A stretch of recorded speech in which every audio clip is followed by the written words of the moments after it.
Bagaimana situasi terkini di Rumah Sakit Wisma Atlet Jakarta? Sudah ada reporter TV One Ana Telita di sana. Ana, apakah kemudian 80% ini sudah termasuk tingkat keterisian di Tower 8 yang kemarin diusulkan untuk dijadikan tempat isolasi juga? Ya, Alfat dan juga pemirsa, sebelumnya kami ingin menginfokan hingga pukul 8 pagi tadi ini ada pasien di Rumah Sakit Darurat Wisma Atlet Kemayoran sudah bertambah sebanyak 12 orang menjadi 6.042. Jika dihitung sebelumnya ada 6.030 orang yang dirawat di Rumah Sakit Darurat Wisma Atlet.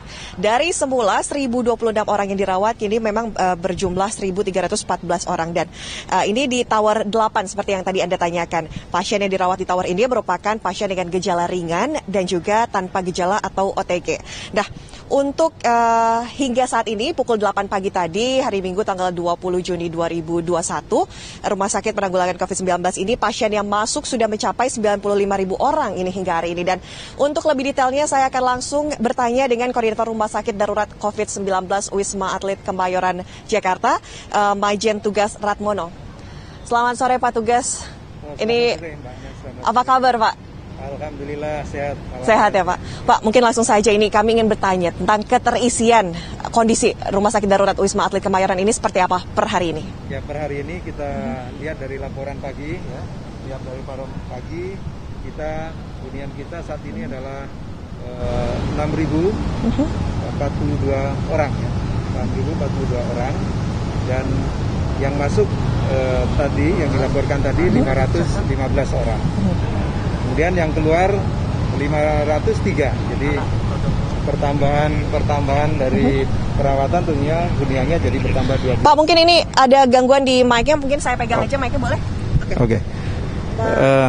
Bagaimana keterisiannya? Ya, keterisian hari ini ya dilaporkan tadi pagi itu 6.042 orang ya. Kalau kita lihat huniannya ya, persentase hunian jadi 81,71%.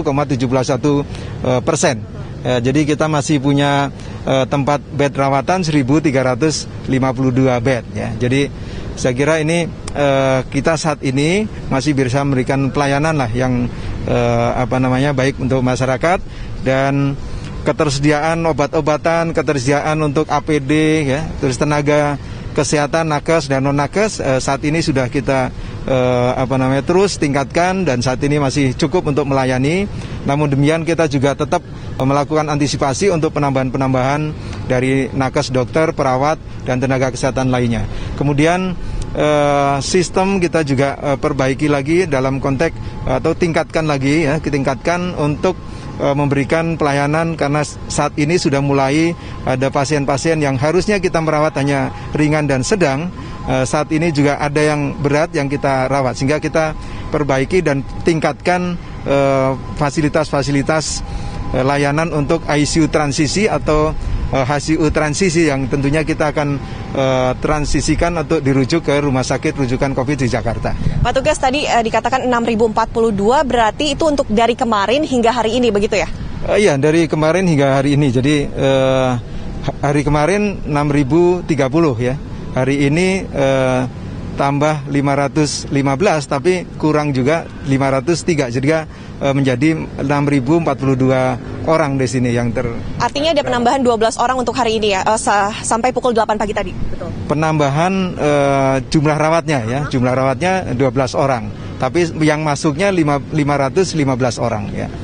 Pak Tugas, mungkin kami ingin mendengar pendapat Bapak sebagai koordinator di sini ya. Lah, bagaimana dengan kondisi COVID saat ini? Apakah ini memang sudah mengkhawatirkan sekali? Ya, kalau kita bilang mengkhawatirkan dari jumlah percepatan, ya bisa kita harus sama-sama khawatir semuanya ya, khawatir dalam konteks jangan sampai ini lebih penularan lebih cepat lagi ya.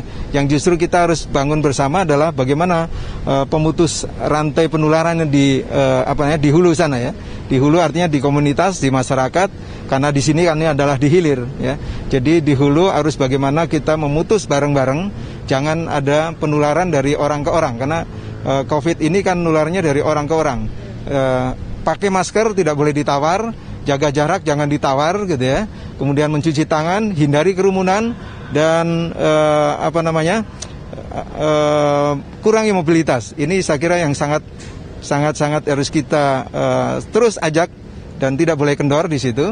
Dan juga saya kira PPKM skala mikro di komunitas di sana suatu hal yang sangat optimal, dan saya kira ini juga sudah sering diarahkan oleh Bapak Presiden dan pimpinan-pimpinan semuanya untuk melakukan optimalisasi dari PPKM skala mikro. Ini yang sangat penting untuk bagian dari menahan laju dari penularan di masyarakat, sehingga tentunya di rumah sakit termasuk RSDC Wisma Atlet Kemayoran ini tentunya menyiapkan sesuai dengan kapasitas dan bisa dibantu dengan proses pemutus rantai penularan di sana. Baik, Pak, mungkin tadi Bapak bilang percepatannya ini sungguh cepat ya, begitu ya. Nah, saya mau konfirmasi untuk per hari ini pasien masuk dan juga mungkin dirawat di Wisma Atlet ini berapa jumlahnya per hari ini ya, Pak?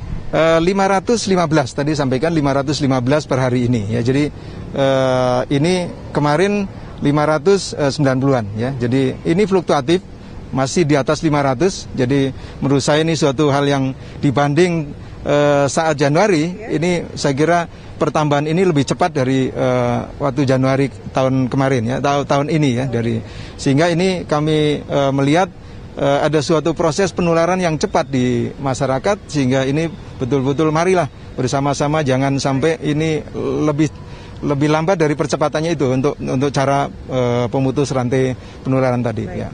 Pak Tugas, terima kasih banyak informasinya kepada kami, juga himbauan kepada masyarakat untuk tetap menjaga terus protokol kesehatan kepada kami. Alfa dan juga pemirsa, tadi sekitar 515 orang yang dirawat di Rumah Sakit Darurat COVID-19 Wisma Atlet Kemayoran ini. Artinya percepatannya cukup tinggi seperti yang tadi sudah dikatakan oleh Pak Tugas. Maka dari itu hendaklah kita selalu menaati protokol kesehatan. Kembali ke Anda. Baik, Ana Tialita mengabarkan langsung dari RSDC Wisma Atlet Kemayoran.